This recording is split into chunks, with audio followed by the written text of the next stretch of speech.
3, 2, 1.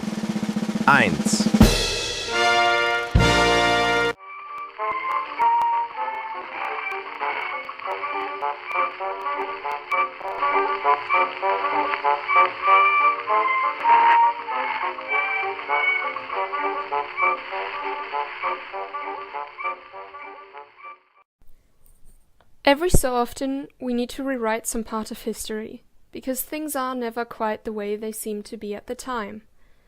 The records we usually hold as the truth are always tinted by the eye of the beholder. No amount of research can ever fully recover the events that we are so sure to have led us to where we are today. But we can at least try. I am in wretched spirits after every aerial combat, but that no doubt is an after effect of my head wound. When I set foot on the ground again at my airfield after every flight, I go to my quarters and I do not want to see anyone or hear anything.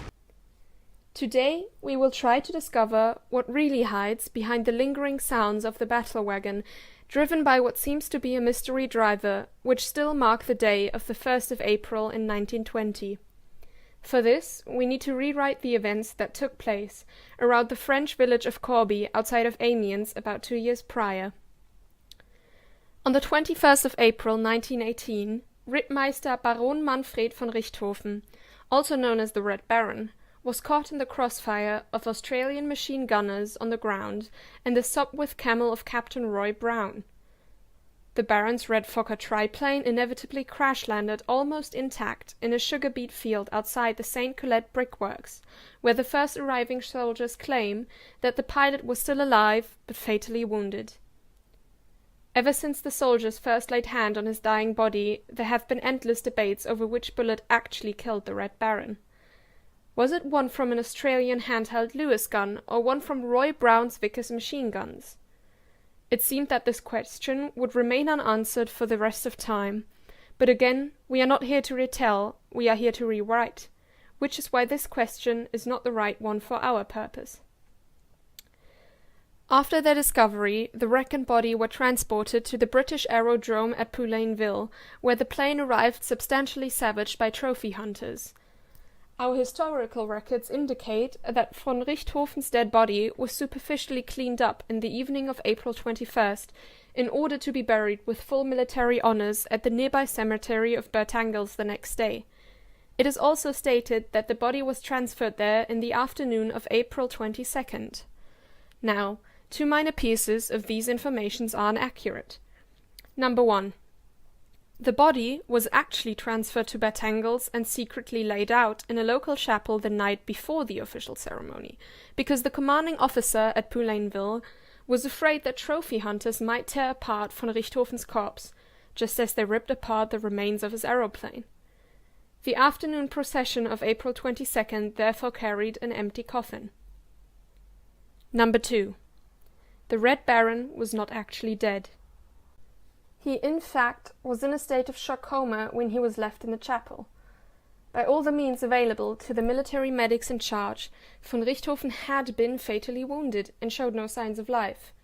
Modern medical equipment, though, would have been able to show that minimal cerebral activity, a faint pulse and a heartbeat of 2 to 3 strokes per minute was keeping the former terror of the western skies cold corpse alive. There is absolutely no doubt that the Baron's wounds were so bad that no matter how much or how little vitality was left in that cold body of his, he would inevitably die within a matter of hours rather than days. Even if the fact of his being alive had been discovered at Poulainville, the only change in history would have been his time of death by at most a single day. So why bother digging up and exposing the false records held on this man? Indeed, Manfred von Richthofen, as we know him, was stone dead by the time his funeral was held in the afternoon of April 22nd, 1918. Killed, however, not by an Australian or British bullet, but by the only creature capable of grasping the transitional nature of his state during that night in the chapel. A vampire, secretly occupying the small catacombs during daylight and out predating at night.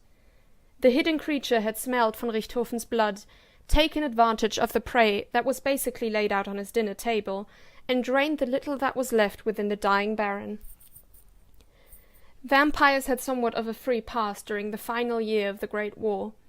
Everybody else was so occupied with the terrors of war that the vampires' activity was hardly noticed at all. Most of the deaths caused by their bites were attributed either to shrapnel or the Spanish flu, since most victims of vampire bites actually show very similar symptoms to the flu. Very high fever, a heavy cough, and finally, suffocation. The virus that makes vampires what they are kills most of their victims, within a few hours. Some, however, although clinically dead, live on forever as creatures of the night themselves. Only men and women of noble blood, with a keen hunting instinct and unafraid of death, can resurrect during this painful transformation process. Although fatally wounded, the Red Baron met all of these criteria. This means that the Red Baron was in fact killed during the war, but the human remains that were buried at Bertangles on April 22nd, 1918, served as a host for a new creature to rise in its own time. Since the substantial wounds von Richthofen's body were marked with during his last combat slowed down the transformation process substantially, it ended up taking almost a full year before all the marks of war were removed from the Baron's body. Hidden in the tombs of Bertangles, the new life the Baron had gained grew in strength until he had finally enough to awake. The same body, but inhabited by something else. After draining innocent blood from farm animals to gain more strength, the dead Baron's first excursions were in the greater Amiens area, where he frantically collected the remains of his Red Fokker triplane. He killed the collectors and trophy hunters that were in possession of what he was searching for as soon as he found them.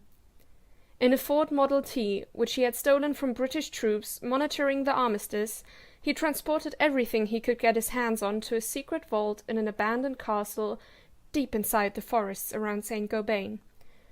The freshly arisen creature had no memory of the body's former life.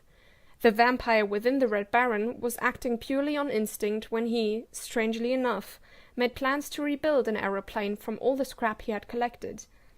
Somehow, however, he realized that he needed his victims' fresh blood much more than simply the pleasure of their peril. Suddenly, chasing them on the ground seemed to make much more sense than shooting them from the skies. The plan for a fast battle wagon was born. His stolen Model T had proven to be a strong and sturdy enough base to take the abuse that comes with man-hunting, but it was awfully slow. Tuning the car's engine made it faster, and only the addition of the old triplane's rotary engine made the difference the revenge-lusting Baron was looking for.